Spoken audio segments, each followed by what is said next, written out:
우리가 지난주에 살펴본 민수기 9장에서는 강야기를 떠나가기 전 유월절을 지키는데요. 이는 애굽인의 종살이에서 벗어나 자유를 얻게 했던 것을 기념하는 절기였습니다. 이를 통해 이스라엘이 하나님의 구원을 기억하게 하십니다. 뿐만 아니라 하나님께서는 낮에는 구름 기둥과 밤에는 불 기둥으로 이스라엘을 인도해 가시는 모습을 살펴봤습니다. 그리고 오늘 민수기 10장에 와서는 이스라엘 백성이 시내산에서 이제 모든 준비 과정을 마치고 이제 본격적인 강야의 여정을 시작하는 그 모습을 담고 있습니다. 그래서 오늘 하나님께서는 이스라엘의 이동을 하는 데 있어 특별한 명령을 내리시는데요. 크게 두 가지를 말씀하십니다. 먼저는 하나님께서는 은나팔 두 개를 만들어서 그것을 불게 하십니다. 그리고 두 번째로는 이스라엘이 이동할 때 각 지파별로 정해진 순서와 위치에 따라 이동하게 하십니다. 하나님께서는 분명한 도구와 또 질서를 통해 이스라엘 공동체를 움직이게 하셨습니다. 그렇다면 하나님께서는 굳이 왜 은나팔을 만들어서 이렇게 불게 하셨을까요? 그리고 왜 이스라엘이 이동하는데 이렇게 각 지파별로 정해진 순서와 위치를 정하시고 이동하게 하셨을까요? 이는 하나님께서 수많은 이스라엘 백성이 무질서하게 움직이는 것을 원치 않으셨습니다. 강야는 언제나 방향을 잃어버리기 쉬운 곳이었기 때문에 수많은 백성이 함께 이동하고 생활하는 데 있어 통일된 신호체계가 반드시 필요했습니다. 하나님은 질서의 하나님이십니다. 그래서 수많은 백성이 동시에 듣고 또 알아들을 수 있도록 이런 어떤 공적인 신호체계를 만드신 것입니다. 그래서 은나팔을 만들어 불게 하신 것은 이를 통해 하나님께서 자신의 뜻을 알리시고 또 백성들과 소통하시기 위함이었습니다. 뿐만 아니라 오늘 우리가 말씀을 보게 되면 이 은나팔은 다양한 상황 가운데서 쓰여지는데요. 이스라엘 회중을 소집하거나 또 진영에서 출발할 때 사용했습니다. 그리고 전쟁을 앞두는 상황이나 또는 이스라엘의 절기를 기억할 때도 이 나팔을 불었습니다. 이처럼 하나님은 혼란과 무질서를 싫어하시고 모든 것을 질서 정연하게 운행하기를 원하십니다. 나팔 소리는 단순히 인간이 만든 신호가 아니었습니다. 하나님께서 직접 세우신 질서의 도구이면서 하나님의 뜻을 백성이 알리는 하나님의 분명한 음성이었습니다. 따라서 백성들은 이 나팔 소리를 통해 하나님의 인도하심을 잘 듣고 따라야만 이 강야의 험난한 여정을 살아갈 수 있음을 보여줍니다. 둘째로 하나님께서 각 지파별로 정해진 질서에 따라 이렇게 이동하게 하신 것은요, 하나님께서 그 공동체를 매우 중요하게 여기시기 때문입니다. 이스라엘은 한 개인이 움직인 것이 아니라 공동체 전체가 다 같이 움직였습니다.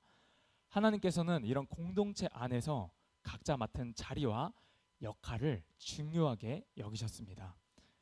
그래서 각 지파는 자신의 위치에 따라 그 주어진 역할을 충실히 감당해야 했고, 이는 곧 이스라엘 전체 공동체를 든든히 세워가는 데 일조했습니다.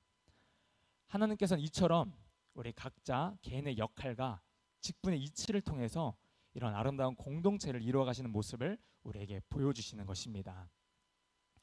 이것은 오늘날 우리에게 공동체, 우리 교회 공동체도 동일하게 적용됩니다. 하나님께서 우리 각자에게 주신 은사와 직분, 또 사명을 주셨는데 그 역할을 우리 각 사람이 충성되게 감당할 때에 우리 미아교회 공동체가 또 하나님 안에서 건강하고 든든하게 서게 될 줄 믿습니다. 여기서 중요한 것은요, 이스라엘 백성이 움직이는 시점과 방법은 결국 그들의 판단이 아니라 철저히 하나님의 지시에 따라 이루어져야 한다는 것입니다. 강야에서는 어떠한 인간의 계획이나 지혜가 통하지 않습니다. 강야에서는 하나님의 인도함이 없이는 생존이 불가능한 곳입니다.